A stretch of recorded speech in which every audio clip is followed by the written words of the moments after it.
दोस्तों, क्या आपने हवा का रुख महसूस किया है?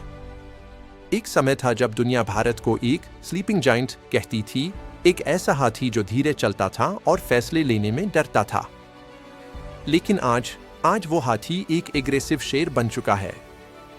भारत अब मांगता नहीं है, भारत अब छीनता है अपनी जगह ग्लोबल सुपर पावर टेबल पर।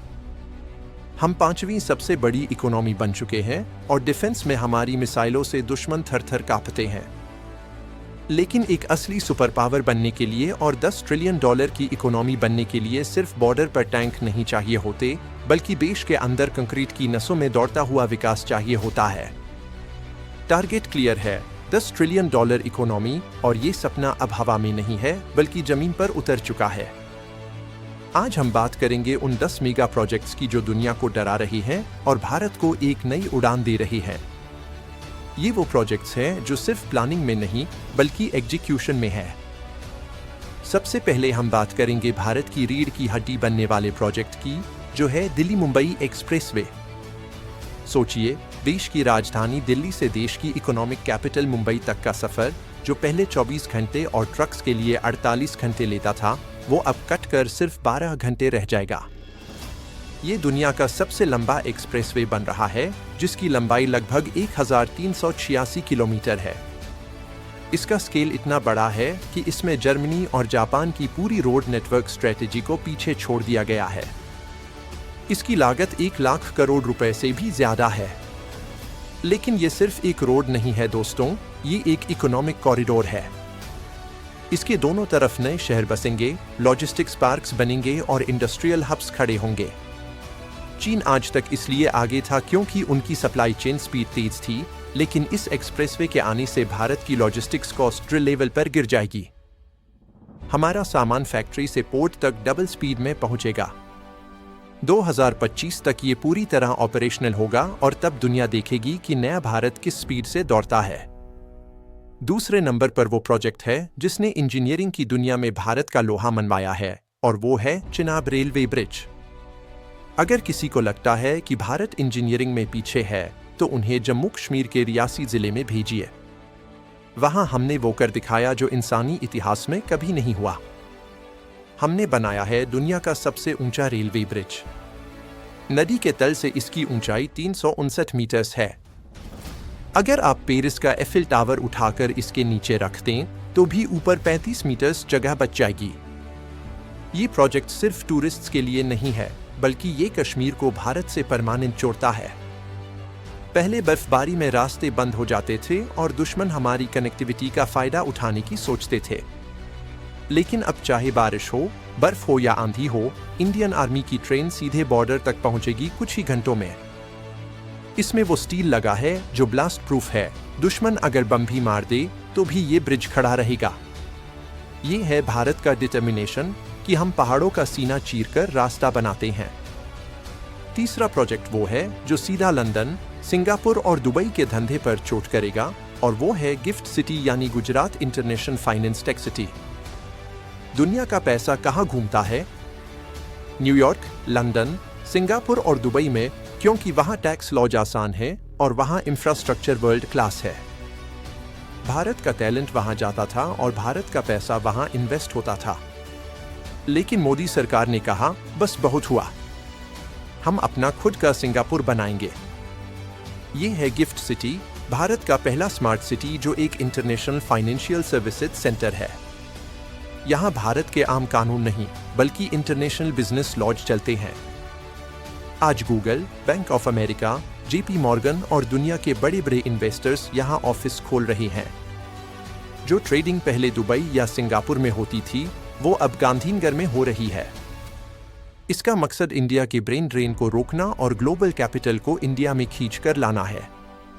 ये प्रोजेक्ट भारत को फाइनेंशियल सुपर पावर बनने की सीढ़ी है। चौथा प्रोजेक्ट वो है जिस पर क्रिटिक्स ने बहुत मजाक उड़ाया था, लेकिन जो अब हकीकत बन रहा है, और वो है Mumbai Ahmedabad high speed rail यानी बुलेट ट्रेन। लोग कहते थे कि इंडिया में बुलेट ट्रेन की क्या जरूरत है, गरीबों को रोटी दो। लेकिन विजनरीज जानते हैं कि टेक्नोलॉजी ट्रांसफर रोटी से भी ज्यादा जरूरी है फ्यूचर के लिए। ये प्रोजेक्ट सिर्फ मुंबई से अहमदाबाद 2 घंटे में पहुंचने का नहीं है। इस प्रोजेक्ट का असली मकसद है जापान की शिंकानसेन टेक्नोलॉजी को भारत लाना। इस प्रोजेक्ट के थ्रू इंडियन इंजीनियर्स वो सीख रहे हैं जो उन्हें अगले 50 साल तक काम आएगा। हाई स्पीड ट्रैक्स कैसे बनते हैं, समुंदर के नीचे टनल कैसे बनती है। काम फुल स्विंग में है। गुजरात में पिलर्स खड़े हो चुके हैं, ब्रिजेज बन चुके हैं और महाराष्ट्र में बीकेसी में जमीन के नीचे स्टेशन बन रहा है। इसकी कॉस्ट 1.08 लाख करोड़ रुपए है। जब 320 किलोमीटर प्रति घंटे की स्पीड से ट्रेन भारत की जमीन पर दौड़ेगी तो वो सिर्फ ट्रेन नहीं होगी, वो एक सिग्नल होगा दुनिया को कि भारत अब बैलगाड़ी का देश नहीं, हाई स्पीड रेल का देश है। 5वां प्रोजेक्ट सुनकर आपको यकीन नहीं होगा कि भारत इतना बड़ा सोच सकता है, और वो है धोलेरा स्मार्ट सिटी। आपने शंघाई सुना है, दुबई सुना है, अब सुनिए धोलेरा के बारे में। गुजरात में एक ऐसा शहर बन रहा है जो साइज में सिंगापुर से भी बड़ा है। जी हां, आपने सही सुना। सिंगापुर का टोटल एरिया लगभग 728 स्क्वायर किलोमीटर है और धोलेरा का प्लान्ड एरिया 920 स्क्वायर किलोमीटर है। ये भारत का पहला ग्रीनफील्ड स्मार्ट सिटी है, जिसका मतलब है पुराने शहर को सुधारना नहीं, बल्कि 0 से 1 परफेक्ट शहर बनाना। यहाँ डिफेंस मैन्युफैक्चरिंग होगी, यहाँ सेमीकंडक्टर प्लांट्स लग रही हैं। यहाँ दुनिया का सबसे बड़ा सोलर पार्क बन रहा है। धोलेरा का इंफ्रास्ट्रक्चर ऐसा है कि वहाँ बाढ़ नहीं आ सकती, वहाँ ट्रैफिक जैम्स नहीं होंगे। ये शहर अगले 5 से 10 साल में मैन्युफैक्चरिंग का ग्लोबल हब बनेगा। चीन की फैक्ट्रियां बंद हो रही हैं और वो सब धोलेरा शिफ्ट होने वाली हैं, क्योंकि यहाँ उन्हें वर्ल्ड क्लास सुविधाएं मिलेंगी। 6ठा प्रोजेक्ट वो है जो चीन के गले की हड्डी बन चुका है, और वो है great Nicobar island development project. दोस्तों, ये प्रोजेक्ट सुनकर आपको असली जियोपॉलिटिक्स समझ आएगी। मैप पर देखिए, ये है मलक्का स्ट्रेट।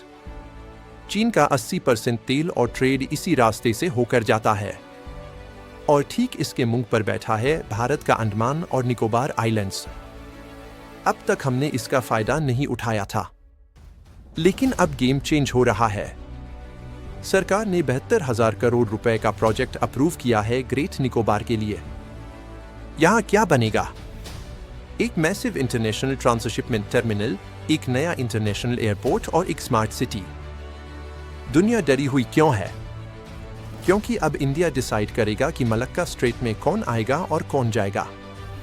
अगर चीन ने बॉर्डर पर होशियारी दिखाई तो भारत यहां से उनकी गर्दन दबा सकता है। इकोनॉमी के लिए भी जो जहाज पहले कोलंबो या सिंगापुर रुकते थे, वो अब भारत रुकेंगे। ये प्रोजेक्ट भारत को इंडियन ओशन का अनडिस्प्यूटेड किंग बना देगा। 7वां प्रोजेक्ट लद्दाख की लाइफलाइन है और उसका नाम है जोजिला टनल। लद्दाख भारत का वो हिस्सा जो चीन और पाकिस्तान दोनों की आंखों में खटकता है। सर्दियों में 6 महीने के लिए लद्दाख बाकी भारत से कट जाता था, क्योंकि जोजिला पास पर 20 से 30 फीट बर्फ होती थी। इंडियन आर्मी को सालों भर का राशन और गोला बारूद पहले ही स्टॉक करना पड़ता था। लेकिन अब बन रही है एशिया की सबसे लंबी बाई डायरेक्शनल टनल। लंबाई 14.2 किलोमीटर और ऊंचाई 11,578 फीट। इस टनल के बनने के बाद श्रीनगर से लेह का रास्ता जो घंटों लेता था और जानलेवा था, वो सिर्फ 15 मिनट में क्रॉस हो जाएगा। साल के 365 दिन 24 घंटे हमारी आर्मी लद्दाख में मूव कर सकेगी। चीन ने बॉर्डर पर इंफ्रास्ट्रक्चर बनाया, हमने उन्हें जवाब दिया है जोजिला से। इसका 70 से 80% काम पूरा हो चुका है। 2026 तक ये ऑपरेशनल होगी। ये टनल नहीं, ये भारत की सुरक्षा कवच है। 8वां प्रोजेक्ट वो है जो स्पेस से भी दिखाई देता है, और वो है खावड़ा रिन्यूएबल एनर्जी पार्क। दुनिया क्लाइमेट चेंज पर स्पीच देती है, भारत काम करता है। गुजरात के रन ऑफ कच्छ में पाकिस्तान बॉर्डर के पास हम बना रहे हैं दुनिया का सबसे बड़ा रिन्यूएबल एनर्जी पार्क। इसका साइज सुनिए, 726 स्क्वायर किलोमीटर। ये साइज पेरिस शहर से 5 गुना बड़ा है। ये प्रोजेक्ट इतना बड़ा है कि ये स्पेस से दिखाई देता है। इस पार्क की कैपेसिटी होगी 30 गीगावाट। अकेला ये पार्क स्विट्जरलैंड जैसे पूरे देश को बिजली दे सकता है। अडानी ग्रुप और दूसरी कंपनियों ने यहाँ काम तेजी से शुरू कर दिया है। पावर जनरेट होना शुरू हो चुकी है। जब दुनिया तेल के लिए लड़ रही होगी, भारत के पास अपना अनलिमिटेड क्लीन एनर्जी सोर्स होगा। ये प्रोजेक्ट प्रूव करता है कि हम सिर्फ इकोनॉमी में नहीं, ग्रीन एनर्जी में भी वर्ल्ड लीडर है। नौवां प्रोजेक्ट है नवी मुंबई इंटरनेशनल एयरपोर्ट। मुंबई का पुराना एयरपोर्ट चोक हो चुका है।